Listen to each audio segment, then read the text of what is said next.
करना अनिवार्य है। इसमें सभी प्रश्नों के उत्तर देना है। इसमें प्रश्न नंबर 1 जो है, पहला जो दिया गया है, स्टैनले मिलर के प्रयोग का वर्णन कीजिए। स्टैनले मिलर के प्रयोग का वर्णन कीजिए तथा नामांकित चित्र बनाइए। स्टैनले मिलर का के प्रयोग का वर्णन कीजिए तथा नामांकित चित्र बनाना है, इसकी व्याख्या करनी है। प्रश्न नंबर दूसरा जो दिया गया है, जैव विकास से आप क्या समझते हैं? जैव विकास क्या होती है, जैव विकास से आप क्या समझते हैं, उसकी व्याख्या करनी है प्रश्न नंबर 2 में। प्रश्न नंबर 3 में हमें व्याख्या करना है कि मानव विकास पर टिप्पणी कीजिए, यानी कि जो मानव विकास होता है, मानव किस तरह से विकसित हुआ है, उस मानव विकास पर टिप्पणी करना है। प्रश्न नंबर 4 पे जो दिया गया है, नव डार्विनवाद तथा डार्विनवाद से आप क्या समझते हैं?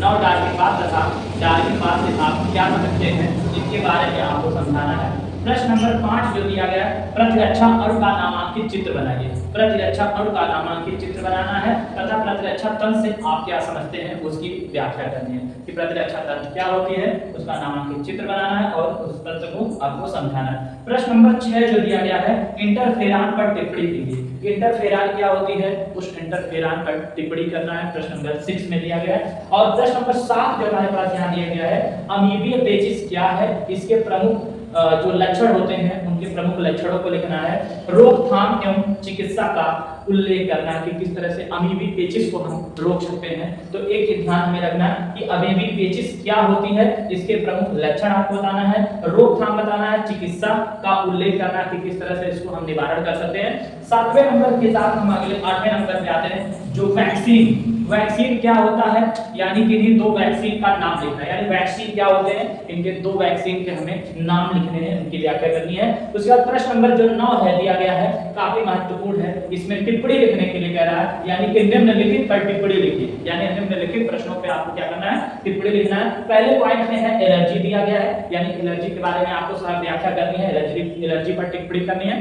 दूसरे पॉइंट में टीका दिया गया है, टीका क्या होती है, टीका किस तरह से कार्य करती है हमारे जीवन में, किस तरह से रोगाणु से लड़ने की क्षमता प्रदान करता है, टीका पर टिप्पणी लिखनी है। उसके बाद तीसरी पॉइंट हमारे पास है, इसमें टाइफाइड क्या होती है, टाइफाइड कैसे फैलता है, इसके रोकथाम क्या होते हैं, टाइफाइड पर टिप्पणी लिखना है। उसके बाद चौथे पॉइंट में इसमें दिया गया है कि दांत या रिंग वर्म से आप क्या समझते हैं, उन पे टिप्पणी लिखनी है। और 5वें नंबर पे है न्यूमोनिया क्या होती है, न्यूमोनिया किस तरह से कार्य करती है, न्यूमोनिया जो होता है उस पे टिप्पणी लिखना है।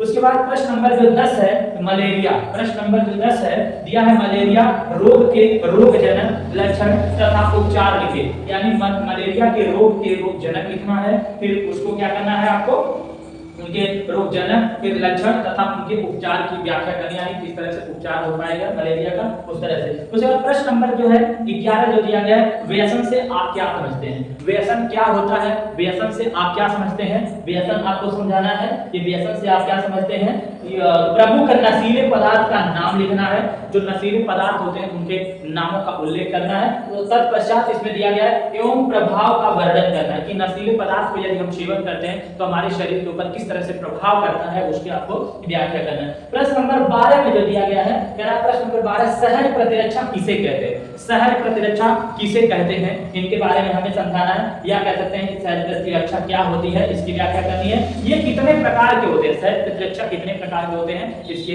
व्याख्या करनी है, कितने प्रकार के होते हैं ये चीज बताना है। प्रश्न नंबर 13 जो दिया गया है, काफी महत्वपूर्ण प्रश्न है। प्रश्न नंबर 13, स्पर्श संबंधन या कह सकते हैं कि कैंसर क्या होता है, इसको उदाहरण सहित समझाना है। आखिर ये कैंसर जो दुनिया में बहुत तेजी से फैल रहे हैं, कैंसर किस तरह से फैल रहे हैं, कैंसर क्या होती है, कैंसर किस तरह से उपचार किया जाता है, उनके बारे में आपको उदाहरण सहित समझाना है। प्रश्न नंबर 14 जो दिया गया है, प्रश्न नंबर 14 में जो दिया गया है, बायोगैस। प्रश्न नंबर 14 जो हमारे पास है, बायोगैस संयंत्र का सचित्र वर्णन कीजिए। यानी बायोगैस ये दिया गया है, बायोगैस संयंत्र का सचित्र वर्णन कीजिए। यानी बायोगैस क्या होती है, इसका सचित्र वर्णन करना है, बायोगैस क्या होती है। प्रश्न नंबर 15 जो दिया गया है, जैव उर्वरक के रूप में सूक्ष्म जीवी, यानी जैव उर्वरक के रूप में सूक्ष्म जीवी की व्याख्या करनी है, संक्षिप्त विवरण देना है कि जैव उर्वरक के रूप में सूक्ष्म जीवी पर संक्षिप्त विवरण देना है। ये काफी महत्वपूर्ण प्रश्न है। उसके बाद आगे बढ़ते हैं, प्रश्न नंबर 16 पे व्याख्या करते हैं। आगे प्रश्न नंबर 16 जो दिया गया है, कह रहा वाहिक मल वाहित मल से आप क्या समझते हैं? वाहित मल से आप क्या समझते हैं? वाहित मल प्रदूषण क्या होती है? आखिर जो कल कारखानों से निकलने वाले जो कचरे होते हैं, वाहित मल जो होते हैं, वो क्या होता है? आप उससे क्या समझते हैं? और इनसे होने वाले जो प्रदूषण होती है, उस प्रदूषण से आप क्या समझते हैं, उसके बारे में आपको व्याख्या करनी है। प्रश्न नंबर 17 जो दिया गया है, घरेलू उत्पाद तथा औद्योगिक उत्पादन में सूक्ष्म जीवों का महत्व देना है।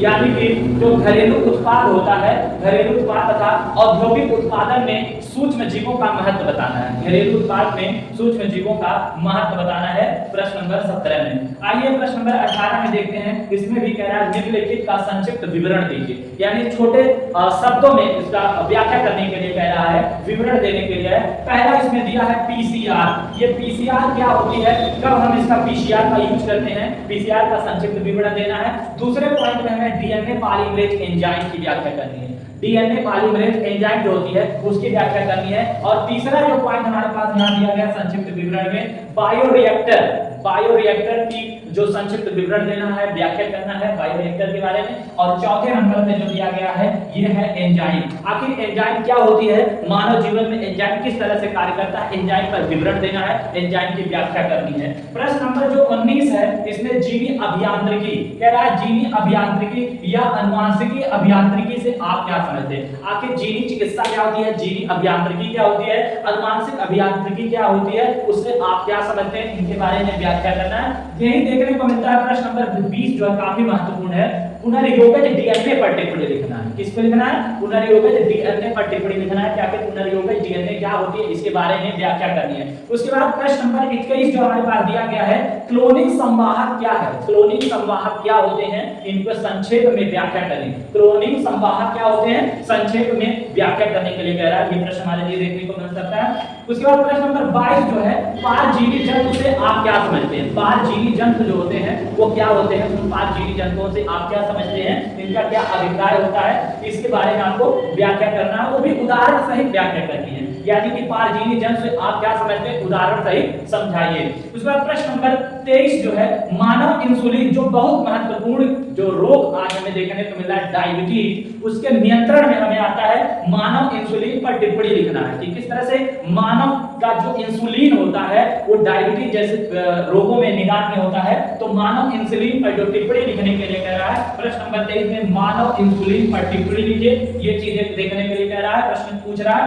उसके बाद प्रश्न नंबर 24 जो दिया गया है, जीन चिकित्सा से क्या अभिप्राय है, आखिर जीन चिकित्सा किस तरह से हमारे दैनिक जीवन में उपयोग किया जा रहा है, जीन चिकित्सा से क्या अभिप्राय है, उसके बारे में आपने व्याख्या उदाहरण सहित समझाना है, जीन चिकित्सा को उदाहरण सहित समझाना है। उसके बाद जो प्रश्न नंबर 25 है, इस प्रश्न नंबर 25 में पूछ रहा है डीएनए पुनर्योगज तकनीक, डीएनए पुनर्योगज तकनीक का मानव हित में किस तरह से हम उपयोग करते हैं, उनके उपयोगों को बताना है। तो डीएनए पुनर्योगज तकनीक, डीएनए पुनर्योगज तकनीक का मानव हित में उपयोग बताइए। डीएनए तकनीक की पुनर्योग जो है मानव हित के लिए किस तरह से प्रयोग किया जाता है, इनके बारे में आपको व्याख्या करने के लिए पूछना है। उसके बाद प्रश्न नंबर 26 में दिया गया है 26 में, यानी सहोपकारिता किसे कहते हैं, ये सहोपकारिता क्या होती है, सहोपकारिता किसे कहते हैं, उदाहरण सहित समझाइए। यानी उदाहरण सहित जो सहोपकारिता होती है उसको व्याख्या करने के लिए कह रहा है, उदाहरण देकर के स्पष्ट करना है। पुनः देखिए, पुनः 27 जो प्रश्न है हमारे पास, निम्नलिखित पर पुनः टिप्पणी लिखने के लिए कह रहा है, बार-बार टिप्पणी लिखने के लिए आ रहा है, यानी निम्नलिखित प्रश्नों पर आपको पुनः टिप्पणी करना है। इसमें पहला सबसे महत्वपूर्ण है परजीविता पर टिप्पणी लिखना। आखिर ये परजीविता जो होती है वो किस तरह से होती है, ये क्या होती है, इनके बारे में आपको टिप्पणी लिखना है। उसके बाद दूसरा इसका सबसे महत्वपूर्ण प्रश्न है सहभोजिता क्या होती है, सहभोजिता पर भी टिप्पणी लिखने के लिए पूछ रहा है। उसके बाद प्रश्न नंबर 3 इसका जो आ रहा है, यानी टिप्पणी 3 लिखने के लिए सहजीवन क्या होती है, जो सहजीवन किस तरह से जीवों के रूप में देखने को मिलता है। उसके बाद चौथे नंबर पे है परभक्षण पर टिप्पणी लिखना है, यानी कि परभक्षण के बारे में आपको व्याख्या करनी है, छोटे शब्दों में टिप्पणी लिखना है। उसके बाद प्रश्न नंबर 28 जो है, परजीवी जीवाणु क्या होते हैं, परजीवी जीवाणु क्या होते हैं, उदाहरण सहित वर्णन करने के लिए कह रहा है। परजीवी जो परजीवाणु परजीवी जीवाणु क्या होता है, उदाहरण सहित इसको वर्णन करना है। उसके बाद प्रश्न नंबर 27, प्रश्न नंबर जो 29 दिया गया है, स्पर्धा पर टिप्पणी लिखिए। आखिर स्पर्धा क्या होती है, स्पर्धा पर टिप्पणी लिखने के लिए कह रहा है कि स्पर्धा क्या होती है, स्पर्धा पर टिप्पणी लिखिए। किस तरह से जीवन में स्पर्धाएं होती हैं उनकी व्याख्या करनी है।